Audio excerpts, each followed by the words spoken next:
ఏం చేస్తున్నావు చామా? ఏం నాకుతున్నావు?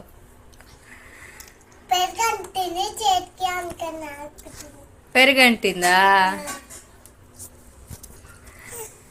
ఎవరు చెప్పిరట తినాలని? అక్క తినమన్నదా? నేను ఎప్పుడు చెప్పిన అదే ఏదో గింత ఉందండి.